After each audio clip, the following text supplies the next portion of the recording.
Unacademy पर मुझे follow कीजिए। नेहा तनेजा नाम से आपको मेरी प्रोफाइल वहां दिखाई देगी। आने वाले एग्जाम्स के लिए बहुत सारे एग्जाम्स लाइनअप है, जैसे कि आपका बाग का एग्जाम, CSIR का एग्जाम, गेट का एग्जाम, मल्टीपल एग्जाम्स लाइनअप है। तो उसके लिए आप मुझे फॉलो कर सकते हो अनअकैडमी पर। प्लस और आइकॉनिक सब्सक्रिप्शन ले सकते हो अपने नीड के अकॉर्डिंग। वहां पर आप रेफरल कोड नेहा यूज कर सकते हो, simply NEHA। More over 8 units हैं जो डिटेल में मैं इस बार आप लोगों की कवर करा रही हूँ। आप देख सकते हैं कुछ यूनिट्स जल्दी शुरू होने वाली है, तो मैं आप लोगों से बोलूंगी जितना जल्दी आप एनरोल कर लेंगे उतना बेस्ट रहेगा। ये 8 यूनिट है जो कि मैं आपको कवर कराऊंगी। Right from basic to advance level हम मूव करेंगे और पढ़ाई कुछ इस तरीके से करेंगे जो सब एग्जाम्स के लिए हेल्पफुल रहे।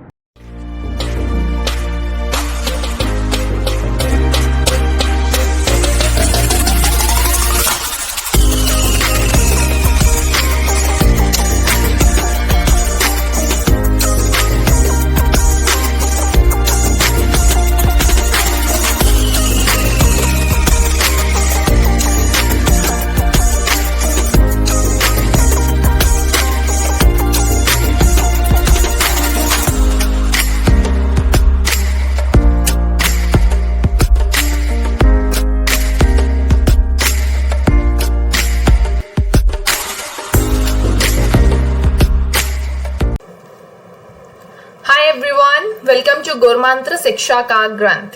I am your educator Nidhi Dua and I warmly welcomes you at this platform. So guys, आज के टॉपिक के अंदर we are going to discuss about water potential. So last lecture के अंदर हम लोगों ने प्लांट फिजियोलॉजी का चैप्टर नंबर 11 स्टार्ट कर दिया था एंड उसी का एक इम्पॉर्टेंट टॉपिक है about water potential. So water potential की जब आप बात करते हो तो water potential is a concept fundamental to understanding water movement. तो ये एक ऐसा कॉन्सेप्ट है जिसके अकॉर्डिंग, जिसको आप फंडामेंटल मानते हुए एक वाटर मूवमेंट के बारे में स्टडी करने वाले हो. ओके अगर आप वाटर पोटेंशियल की बात करते हो तो वाटर पोटेंशियल के अंदर आपके पास दो इंपॉर्टेंट कंपोनेंट्स आ जाते हैं, जिसके अंदर है एक solute potential as well as दूसरा आ जाता है आपके पास प्रेशर पोटेंशियल. ओके काफी बार बहुत सारे कॉम्पिटिटिव एग्जाम्स में ये चीज पूछ ली जाती है, तो ये दोनों ही कंपोनेंट आपको याद रखने हैं. Okay water molecules possesses kinetic energy. In liquid and gaseous form, they are in random motion that is both rapid and constant. क्या होता है कि जो वाटर मॉलिक्यूल्स होते हैं उनके पास काइनेटिक एनर्जी प्रेजेंट होती है. तो जो लिक्विड और गैसियस फॉर्म होती हैं उनके अंदर एक रैपिड मोशन चलता रहता है, ठीक है, और वो मोशन कांस्टेंट भी होता है. The greater the concentration of water in a system, greater is the kinetic energy और द वाटर पोटेंशियल. तो जितनी ज्यादा कंसेंट्रेशन मौजूद होगी पानी के अंदर तो उतना ही ज्यादा काइनेटिक एनर्जी प्रेजेंट होगी, या फिर आप बोल सकते हो वाटर पोटेंशियल प्रेजेंट होगा. ठीक है, तो आप सिंपली क्या रिलेट कर सकते हो कि जितना ज्यादा कॉन्सेंट्रेटेड सोल्यूशन होगा, जितनी ज्यादा कॉन्सेंट्रेशन होगी उतनी ही ज्यादा काइनेटिक एनर्जी होगी, और जितनी ज्यादा काइनेटिक एनर्जी होगी उतना ही ज्यादा क्या होगा, वाटर पोटेंशियल होगा. ठीक है, तो ये चीज आप यहां से याद रख सकते हो. Okay if two system containing water are in contact, तो मान लो अगर आपने दो सिस्टम को रख लिया आपस में जिनके अंदर पानी कॉन्टैक्ट में है, random movement of water potential will result in net movement of water molecule from the system with the higher energy to the one with the lower energy. ठीक है, मान लो आपके पास दो बीकर हैं इस तरीके से एंड आपने इन दोनों को कॉन्टैक्ट में रख दिया. तो यहाँ पे जो मूवमेंट होगी वो कैसे होगी, वो मूवमेंट इस तरीके से होगी कि मान लो kinetic energy of a beaker is maximum and B is lower. तो जो वाटर मूवमेंट होगा वो कहां से कहां करेगा, ए से बी की तरफ, जिसकी काइनेटिक एनर्जी ज्यादा होगी. ठीक है, thus water will move from the system containing water at higher water potential to the one having lower water potential. और काइनेटिक एनर्जी और आपको मूवमेंट का एक रिलेशन पता ही है, तो उससे आप पता कर सकते हो कि जो मूवमेंट होगा वाटर का वो कहां से कहां होगा, जहां पे हायर वाटर पोटेंशियल होगा. ठीक है, the process of movement of substance down a gradient of free energy is called diffusion. और जो प्रोसेस होती है मूवमेंट की किसी भी सब्सटेंस की डाउन अ ग्रेडियंट, उसे क्या बोला जाता है? Diffusion. Water potential is denoted by a Greek symbol Sai. Water potential को आप किससे डिनोट करते हो? एक ग्रीक सिंबल से डिनोट करते हो जिसे आप साई के नाम से जानते हो, and is expressed in pressure unit such as pascal. और प्रेशर की यूनिट आपको पता है, प्रेशर की यूनिट होती है pascal. By convention the water potential of pure water is at standard temperature which is not under any pressure will be taken as 0। ठीक है, तो वेरी इंपॉर्टेंट लाइन की प्योर वाटर का वाटर पोटेंशियल कितना होता है और वो कब लिया जाता है? सबसे पहले प्योर वाटर का जो वाटर पोटेंशियल होगा किसी भी स्टैंडर्ड टेम्परेचर पे that will be equals to 0।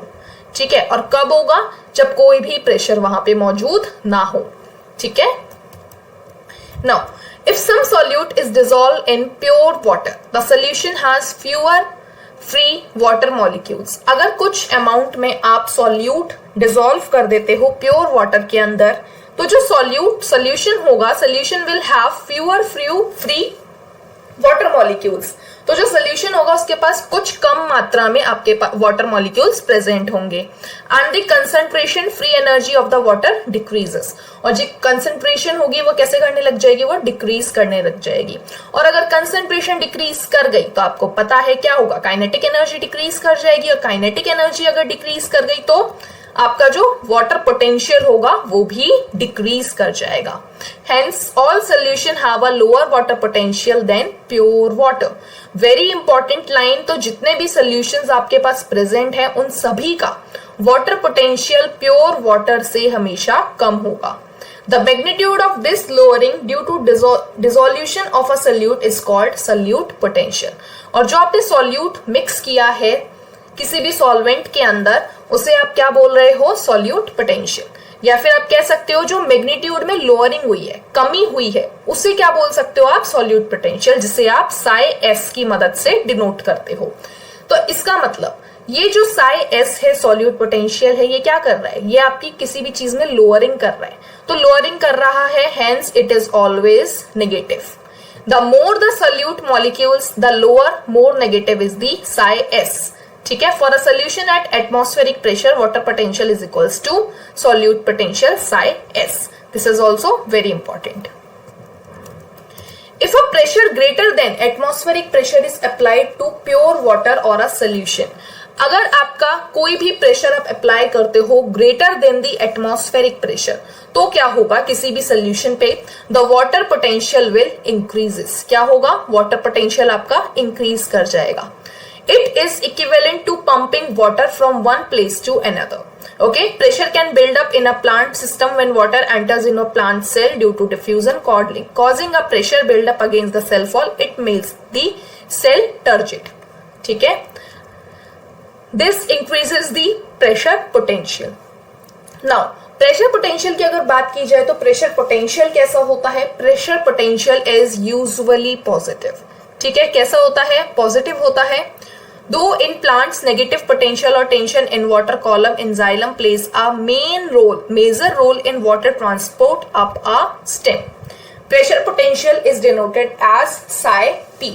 Water potential of a cell is affected by both solute and pressure potential। ये चीज आप पहले ही देख चुके हो, जिसका मतलब आप एक अगर सिंगल स्टेटमेंट में कंक्लूड करते हो तो psi w is equals to psi s plus psi p। ठीक है, साई डब्ल्यू क्या था? Water potential, psi S solute का potential, and psi P pressure potential. Okay, this equation is very important, directly पूछ ली जाती है एग्जाम के अंदर। आपको 4 ऑप्शंस दिए जाएंगे एंड आपसे करेक्ट वन पूछ लिया जाएगा। Now moving to the next topic, that is osmosis. Osmosis क्या होता है? तो सबसे पहले ये चीज समझो कि जो प्लांट सेल होता है उसके बाहर जो उसकी सेल मेम्ब्रेन होती है, उसके बाहर आपके पास सेल वॉल प्रेजेंट होती है। The cell wall is freely permeable to water. और जो सेल वॉल होती है किसी भी प्लांट सेल के अराउंड, वो क्या होती है? वो परमिएबल होती है for the water, and substances in the solution hence is not a barrier to the movement. और इसी वजह से ये किसी भी तरीके का बैरियर नहीं बनाती। In plants, the cells usually contains a large central vacuole whose content, the vacuolar sap, contributes to the solute potential of the cell. In plant cell membrane and the membrane of vacuole, the tonoplast together are important for the determinants of the movement of the molecules in or out of the cell. देखो सबसे important बात क्या है कि plant cell के अंदर cell membrane हो या फिर वैक्यूल की मेम्ब्रेन हो, इंपॉर्टेंट चीज क्या पूछ ली जाती है कि बताइए membrane of vacuole is known as, तो उस मेम्ब्रेन को क्या नाम देते हो आप? टोनोप्लास्ट। ठीक है, तो एक तो ये आपको याद रखना है। तो जितनी भी आपके पास सेल मेम्ब्रेन हो गई, इसके अलावा वैक्यूल की मेम्ब्रेन हो गई, ये सब मिलके क्या बना देती है? ये सब मिलके एक इंपॉर्टेंट डिटर्मिनेंट बना देती है ताकि मूवमेंट हो सके मॉलिक्यूल्स का इन या फिर आउट ऑफ द सेल। ठीक है, अगर हम अब बात करें कि ऑस्मोसिस क्या है, तो osmosis is the term used to refer specifically to the diffusion of water across a differentially or selectively permeable membrane. तो ऑस्मोसिस क्या है कि ऑस्मोसिस एक ऐसी प्रोसेस है जिसके थ्रू डिफ्यूजन ऑफ वाटर होता है across a selectively permeable membrane. ठीक है, ऑस्मोसिस अकर्स स्पॉन्टेनियसली हो जाता है osmosis in response to the driving force. The net direction and rate of osmosis depends on the both pressure gradient as well as concentration gradient. देखो osmosis किस किस पे depend कर जाता है? प्रेशर पे भी डिपेंड करता है एज वेल एज कंसंट्रेशन पे भी डिपेंड करता है। Water will move from its region of higher chemical potential or concentration to its region of lower chemical potential until equilibrium is reached. An equilibrium has the two chambers should have nearly the same water potential. That means you can conclude कि equilibrium condition कौन सी होगी? equilibrium condition वो condition होगी जहां पे same water potential होगा। Okay? अब जितनी भी चीजें मैंने आपको बताई हैं उससे रिलेटेड आपके पास यहाँ पे कुछ क्वेश्चंस हैं जिन्हें आप खुद से सॉल्व कर सकते हैं। अगर आपको नहीं आते तो आप मुझसे पूछ सकते हैं। ओके, तो चलिए अब हम आगे मूव करते हैं। Next we have the important concept that is your plasmolysis. Okay, so plasmolysis की जब आप बात करते हो, the behaviour of plant cell और tissues with regard to water movement depends on the surrounding solution. If the external solution balances the osmotic pressure of the cytoplasm, it is said to be isotonic.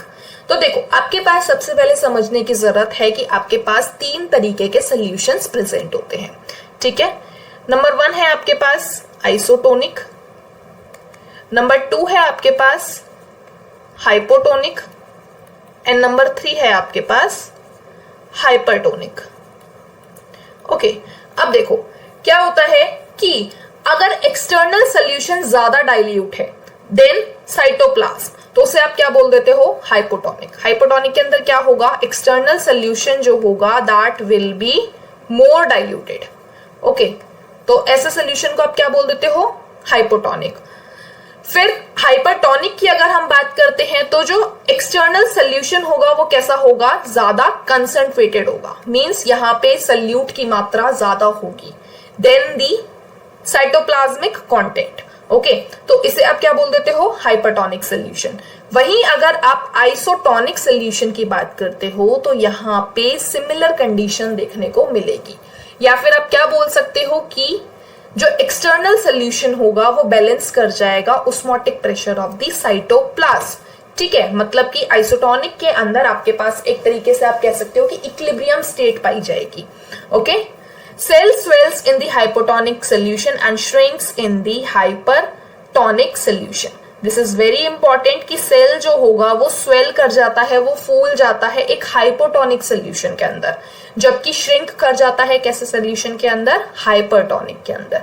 Hypertonic क्या है? जहां पे external solution की concentration ज्यादा होगी, वो मोर concentrated में होगा। ठीक है, plasmolysis occurs when the water moves out of the cell and the cell membrane of the plant cells shrink away from its cell wall. Plasmolysis की अगर आप बात करते हो तो प्लाज्मोलाइसिस का मतलब क्या है? प्लाज्मोलाइसिस का मतलब है सिंपली पिचकना। ठीक है, पिचकने से मतलब क्या है कि प्लाज्मोलाइसिस कब अकर करेगा? जब पानी जो होगा वो सेल के बाहर निकल जाएगा। ठीक है, सेल के बाहर निकल गया तो सेल क्या कर जाएगा? पिचक जाएगा, श्रिंक कर जाएगा। This occurs when the cell or tissue is placed in the solution that is hypertonic, that has more solutes. ठीक है, ये बात यहाँ पे आ गई कि यहाँ पे कंसेंट्रेशन ज्यादा होगी, दैट मीन्स यहाँ पे सॉल्यूट की मात्रा ज्यादा होगी। कैसे कंडीशन के अंदर? हाइपरटोनिक सोल्यूशन के अंदर। To the protoplasm or you can say to the cytoplasm. Water moves out, it is first lost from the cytoplasm and then from the vacuole. The water when drawn out of the cell through the diffusion into extracellular outside cell fluid causes the protoplasm to shrink away from the walls. This cell is said to be plasmolyzed. अब जब आपका पानी निकल चुका है cell के अंदर से, सेल श्रिंक हो गया है, तो ऐसे सेल को आप क्या नाम देते हो? प्लाज्मोलाइज्ड। ठीक है। The movement of water occurs across the membrane, moving from an area of higher water potential to the area of lower water potential outside the cell. ये चीज हम पहले डिस्कस कर चुके हैं, वाटर पोटेंशियल का मूवमेंट कहां से कहां होगा। When a cell or tissue is placed in an isotonic solution, there is no net flow of water towards the inside or outside. क्यों? क्योंकि एक तरीके से आप बोल सकते हो कि आइसोटोनिक सोल्यूशन के अंदर कैसी कंडीशन मेंटेन रहती है? इक्विलिब्रियम कंडीशन मेंटेन रहती है। अगर इक्विलिब्रियम कंडीशन मेंटेन है तो कोई भी मूवमेंट नहीं होगी। If the external solution balances the osmotic pressure of the cytoplasm, it is said to be isotonic. हम पहले डिस्कस कर चुके हैं ये। When the water flows into the cell and out of the cell are in equilibrium, the cells are known to be flaccid. ठीक है। The process of plasmolysis is usually reversible. कैसा process है ये? Usually reversible process है। When the cells are placed in hypotonic solution, higher water potential or dilute solution as compared to the cytoplasm, water diffuses into the cell causing the cytoplasm to build up a pressure against the wall, and this pressure is known as your Turger pressure. ठीक है। Turger pressure क्या होता है? The pressure exerted by protoplasm due to the entry of water against the rigid cell wall is known as pressure potential. देखो क्या होगा, generally जो process होगी प्लाज्मोलाइसिस की वो कैसी होगी? रिवर्सिबल। अब आप क्या करते हो? आपने सेल्स को रख दिया हाइपोटोनिक सोल्यूशन के अंदर। हाइपोटोनिक सोल्यूशन के अंदर रख दिया, that means higher water potential होगा और डाइल्यूट सोल्यूशन होगा as compare to the cytoplasm. तो अब क्या होने वाला है? वाटर जो होगा डिफ्यूज कर जाएगा सेल से, causing the cytoplasm to build up a pressure. जब पानी निकल रहा होगा, डिफ्यूज कर रहा होगा सेल से, तो क्या होगा कि एक प्रेशर जनरेट होगा वॉल के ऊपर, सेल वॉल के ऊपर। उस प्रेशर को ही आपने नाम दे दिया टर्गर प्रेशर। और जो प्रेशर प्रोटोप्लास्ट से लग रहा है, by the protoplast due to the entry of water against the rigid cell wall, उसे आप नाम दे देते हो प्रेशर पोटेंशियल, जिसे आप साई पी से डिनोट करते हो। Because of the rigidity of the cell wall, the cell does not rupture, और सेल यहाँ पे रप्चर नहीं करता। The turgor pressure is ultimately responsible for the enlargement and extension of the growth, और यही जो टर्गर प्रेशर है यही क्या करता है? ग्रोथ ऑफ सेल में हेल्प करता है। ठीक है। नेक्स्ट हम बात करते हैं अबाउट द इम्बिबिशन।